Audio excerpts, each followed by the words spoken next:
Shalom saudara yang dikasih Tuhan. Kita patut bersyukur kalau sampai hari ini kita masih ada semua karena anugerah Tuhan. Mari kita tundukkan kepala, kita mau masuk ke hadirat-Nya. Tuhan, terima kasih Tuhan untuk penyertaan-Mu di sepanjang hidup kami. Kalau kami masih boleh merasakan anugerah-Mu Tuhan, kebaikan-Mu setiap harinya Tuhan, kami mengucap syukur Tuhan. Siang hari ini kami mau datang membawa seluruh hidup kami. Jadikan tanah hati kami tanah yang subur Tuhan. Ubahkan setiap hati kami. Kami mau hati kami menjadi seputih hati-Mu Tuhan. Biar mata kami seperti mata-Mu Tuhan.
Kasih-Mu tak pernah jauh di jiwa kami ya Bapa. Bahkan di dalam kesesakan, di dalam kemenangan Engkau selalu ada bersama dengan kami.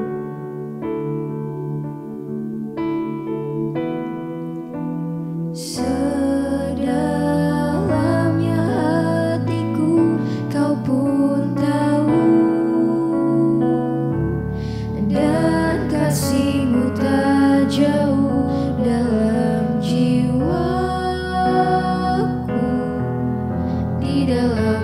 kesesakan, di dalam kemenangan. Ku tahu Engkau selalu bersamaku.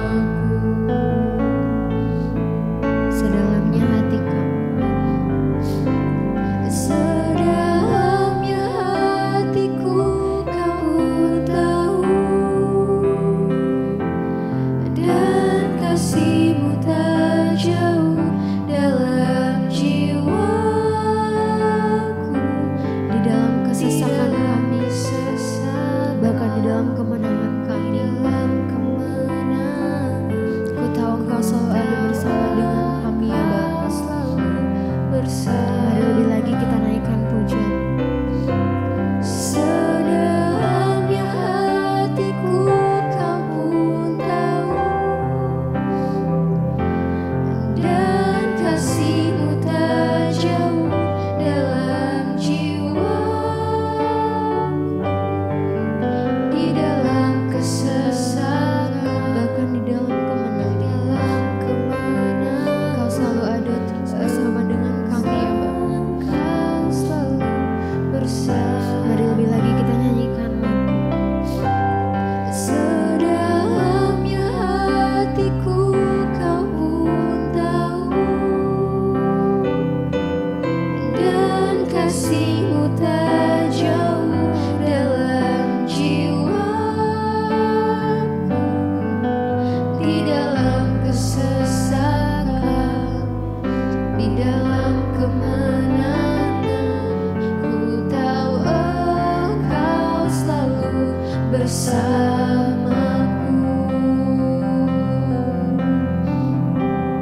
Engkau membuat kami sesuai dengan rencana,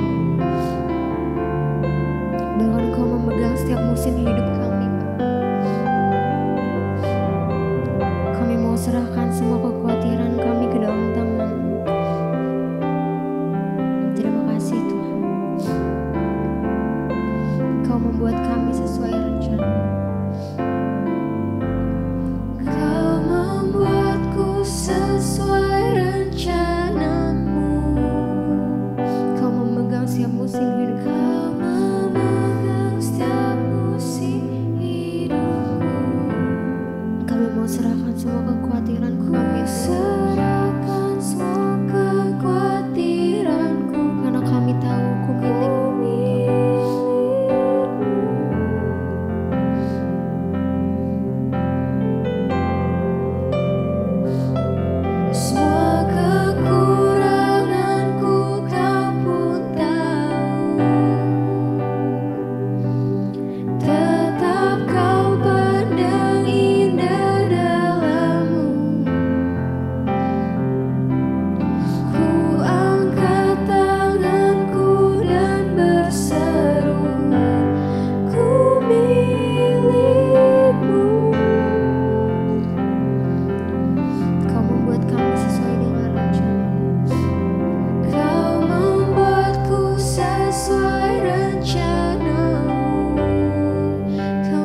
musim hidupku.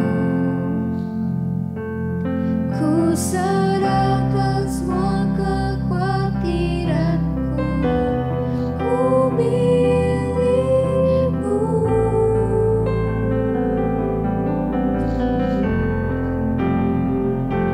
Semua kekuranganku kau pun tahu, tetap kau pandang indah dalam-Mu. Kami mau angkat tangan kami dan berseru, kami milik-Mu Tuhan. Ku milik-Mu.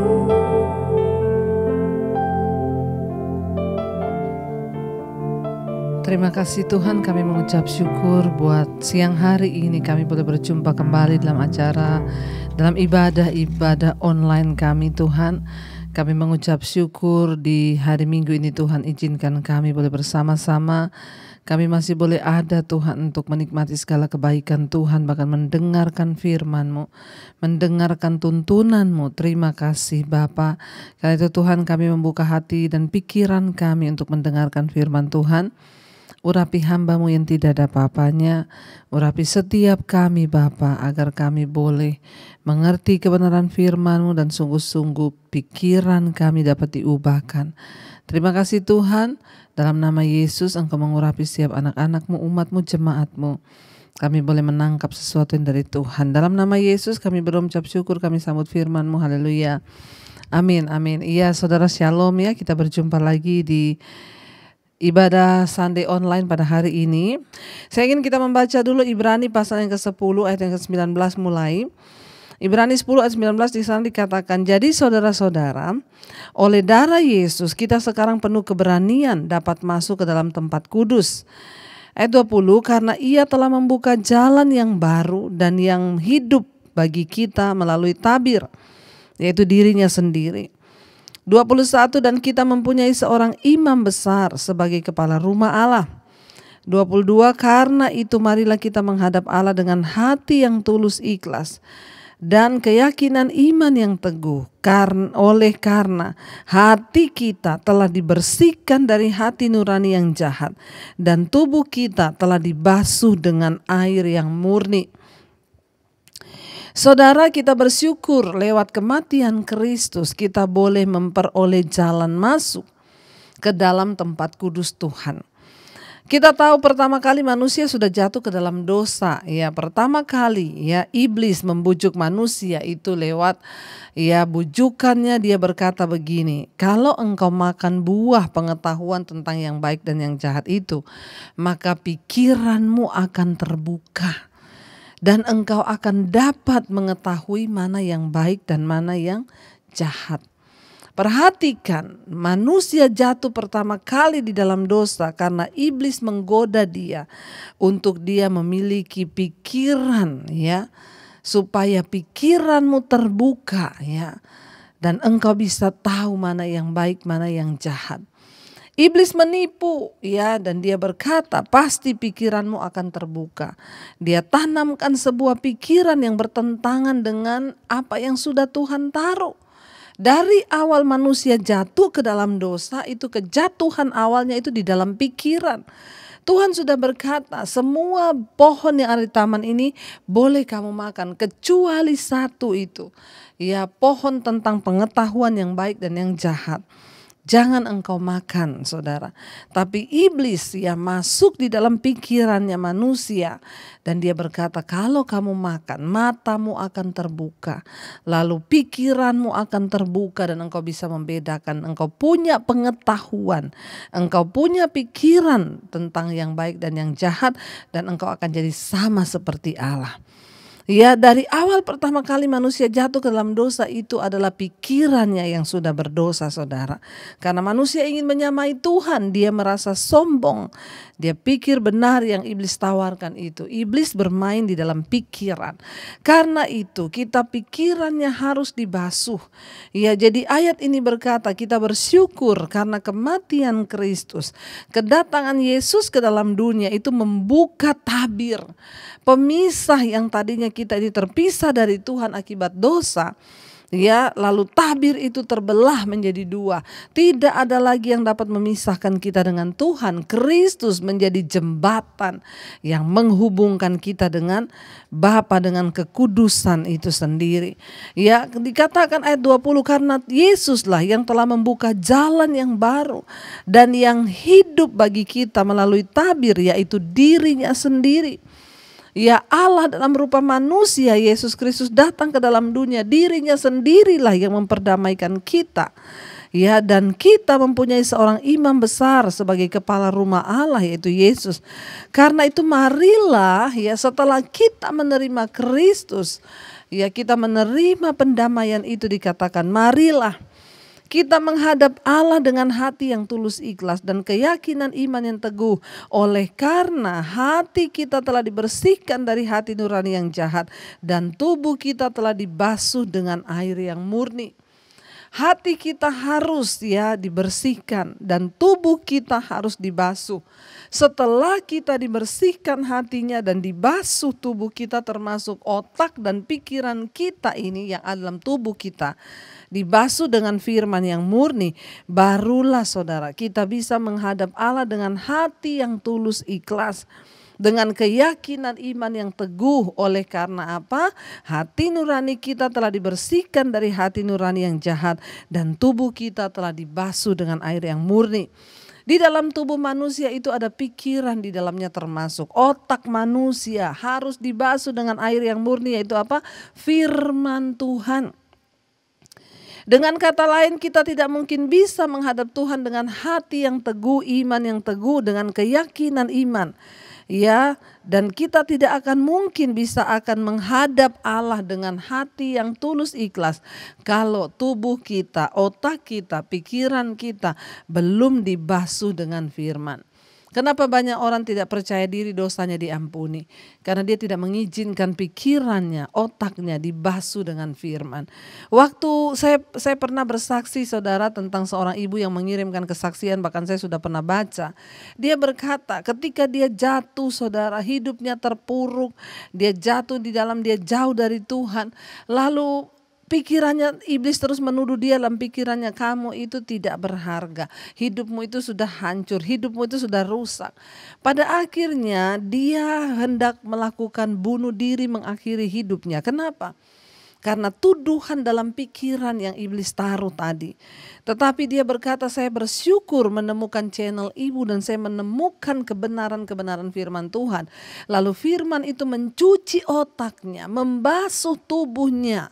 Lalu apa, saudara? Imannya bangkit. Nggak ada pikiran bunuh diri lagi. Tuhan mengubahkan hidupnya, bahkan bukan hanya hidupnya, nasibnya pun diubahkan Tuhan. Tadinya tidak ada pekerjaan, tapi ketika imannya mulai hidup karena pikirannya dibasuh oleh firman, otaknya dicuci dengan firman Tuhan, imannya bangkit. Dan ketika imannya bangkit, Tuhan berperkara. Dia diberikan pekerjaan, saudara, dan hidupnya sekarang menjadi berkat. Kita lihat ini adalah sebuah contoh, sehingga sekarang dia dapat menghampiri tahta kekudusan Tuhan dengan apa? Dengan iman yang murni, ya, dengan hati yang murni, dengan keyakinan iman yang teguh. Kenapa? Karena tubuhnya telah dibasuh, termasuk di dalamnya otak dan pikirannya. Sudah dibasuh oleh firman yang murni itu, saudara. Kita semua perlu dicuci, saudara. Perlu dicuci otak kita, pikiran kita perlu dicuci agar kita memiliki mental kemenangan. Tidak mungkin, karena itu izinkan, saudara, agar pikiranmu, agar otakmu diisi oleh firman. Ya, biarkan firman yang mencuci kita, saudara. Kenapa? Karena kita ini tadinya bahkan dikatakan hati kita ini sudah jahat. Ya, dibersihkan dari hati nurani yang jahat, dan tubuh kita ini harus dibasuh oleh firman Tuhan. Ya, dan di sana dikatakan ayat 23, marilah kita teguh berpegang pada pengakuan tentang pengharapan kita, sebab Ia yang menjanjikannya setia. Kita tidak mungkin kuat dalam iman kalau pikiran kita tidak dibasuh oleh firman. Kita nggak mungkin bisa melakukan firman, bahkan menghidupi dan memperkatakannya, kalau pikiran kita, otak kita tidak dicuci oleh firman Tuhan, saudara. Izinkan Tuhan mencuci pikiran kita, agar kita ini bisa kuat teguh, saudara, berdiri. Agar kita bisa tetap kuat teguh, ya, sungguh-sungguh percaya bahwa Dia Tuhan yang sanggup melakukan segala sesuatu. Waktu kita menerima Yesus sebagai Tuhan dan Juru Selamat, mari kita mulai izinkan firman Tuhan mencuci pikiran kita. Bagaimana caranya? Ya, terus perkatakan firman, pikirkan firman. Ya, Tuhan berkata kepada Yosua, renungkan firman ini. Renungkan itu artinya apa? Pikirkan. Ya, jangan engkau lupa memperkatakan firman ini dan renungkan itu siang dan malam. Bagaimana cara kita mencuci otak kita dan membuang semua pikiran yang tidak beres, pikiran dosa yang jahat itu? Dengan cara kita memikirkan firman Tuhan siang dan malam. Renungkan firman itu artinya apa? Dipikir. Renungkan, oh firman Tuhan itu begini ya. Oh firman Tuhan berkata begini ya. Oh firman Tuhan itu berkata ya bahwa kalau engkau ada di dalamku dan aku di dalammu, maka engkau akan berbuah banyak, sebab engkau tidak bisa melakukan apa-apa di luar aku. Renungkan itu, saudara. Kuduslah kamu sebab aku kudus, sebab tanpa kekudusan tidak ada seorang pun akan melihat Tuhan. Pikirkan firman itu. Setiap hari kita baca, dan bukan hanya baca, renungkan artinya apa? Pikirkan. Ya, mari kita memikirkan firman Tuhan. Mari kita merenungkan firman Tuhan. Ya, cara berpikir orang yang berkemenangan, ya, itu adalah cara berpikir orang yang diisi oleh firman Tuhan. Saudara ingat, pikiran manusia itu adalah medan pertempuran yang paling utama. Iblis bekerja lewat pikiran kita. Iblis tanamkan pikiran-pikiran yang jahat. Ketika kita mendengar sesuatu atau melihat sesuatu, yang langsung main itu di pikiran kita. Ya, ketika kita mendengar orang berkata buruk tentang kita, saudara, dari telinga lalu iblis naik ke pikiran berkata, memang dia itu kurang ajar. Makanya kamu itu ya begini. Iblis bermain di pikiran. Ya, orang yang mau jatuh dalam persinahan, tadinya lewat mata dia mendapat godaan. Lalu iblis berkata, tidak apa-apa, kamu lakukan saja dosa ini, tidak ada yang bakal tahu. Di pikiran iblis bermain, asal kamu simpan rapi-rapi, kamu beli HP 2 supaya istrimu gak tahu, suamimu gak tahu. Ya, setiap hari iblis bermain di pikiran kita. Karena itu pikiran kita perlu dicuci oleh firman. Sehingga kita bisa memperkatakan dalam nama Tuhan Yesus, hai iblis yang ada dalam pikiranku, aku usir engkau keluar, aku tolak, patahkan, hancurkan seranganmu, kuasamu di dalam nama Yesus. Orang, saudara, ya, ketika dia terikat dengan ketakutan, saya melihat banyak orang datang konseling kepada saya, Bu, saya ketakutan. Apa yang ibu takutkan? Saya juga tidak tahu apa yang saya takutkan. Tapi tiap hari pikiran saya mau mati. Lalu saya mulai gemeteran, lalu saya mulai depresi, sampai ada yang datang ke rumah sakit jiwa, saudara. Kenapa? Karena iblis bermain di pikirannya, menembakkan senjata, kamu bakal mati, kamu bakal gini. Dan kalau kita biarkan setan bermain di pikiran kita, kita nggak tengking dan usir dia, kita tidak isi firman dengan otak kita dengan firman Tuhan, itu akan sangat berbahaya. Ya, karena itu renungkan firman Tuhan, perkatakan. Ketika roh ketakutan datang, seorang ibu yang bersaksi karena dia ketakutan di masa pandemi, tiap hari setan datang bilang kamu akan mati di pikirannya. Sampai akhirnya dia sampai ke psikiater, disuntik, minum obat penenang, minum obat tidur, semakin gak bisa tidur karena semakin takut. Satu kali dia menemukan khotbah saya, saudara. Ya, dan di situ dia mulai memperkatakan yang dimana saya berkhotbah tentang bebas dari roh ketakutan. Lalu dia mulai memperkatakan di dalam nama Tuhan Yesus, iblis, roh yang ada dalamku lebih besar. Aku tidak izinkan segala ketakutan menguasai pikiran dan hidupku. Aku usir engkau keluar dalam nama Tuhan Yesus. Lalu dia mulai memperkatakan ketika dia mulai mengikuti mesbah doa. Di mana di sana setiap malam kita berdoa untuk orang yang terikat dengan obat tidur, dengan obat penenang. Dia mulai memperkatakan. Dia setiap kali disuruh saya berkata tumpang tangan. Dia tumpang tangan di atas kepalanya, saudara. Dia perkatakan dalam nama Tuhan Yesus, aku tidak lagi tergantung dengan obat tidur. Aku diciptakan tubuhku sehat. Aku tidur normal dalam nama Tuhan Yesus. Aku tidak minum obat penenang lagi. Dia perkatakan sehari demi hari dia terus perkatakan. Apa yang terjadi? Dia mengalami kesembuhan. Tadinya sudah sampai di psikiater, saudara. Sudah sampai ke kejiwaan, setan menguasai dia. Awalnya cuma dari pikiran. Makanya kita perlu membasuh pikiran kita dengan firman. Kenapa? Karena pikiran kita tempat peperangan yang sesungguhnya. Medan pertempuran itu ada dalam pikiran. Jangan biarkan setan menguasai pikiranmu. Jangan biarkan setan menguasai hidupmu, tubuhmu, bahkan dia mengendalikan. Bayangkan dari pikiran yang takut langsung depresi, stres, gemeteran, pingsan, saudara. Cuma dari pikiran, roh ketakutan ditanamkan, kamu akan kena COVID, lalu kamu mati, kamu gini, kamu gini, kamu gini. Ya, lalu dia mendengar saya berkata, kalau belum waktunya mati, kita tidak akan mati.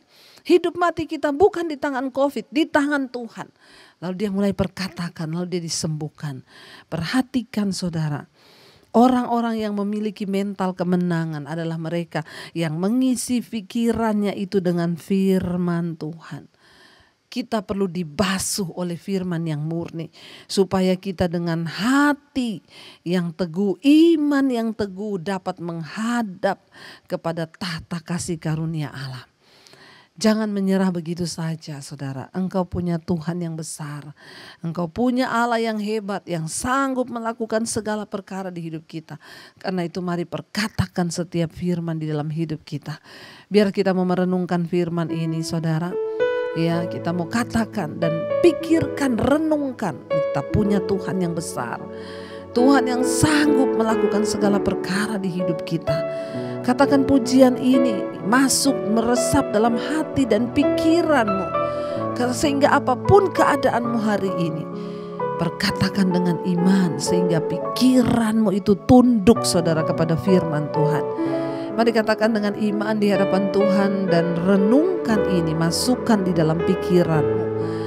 Katakan dengan iman, angkat tanganmu di hadapan Tuhan. Aku punya Tuhan yang besar.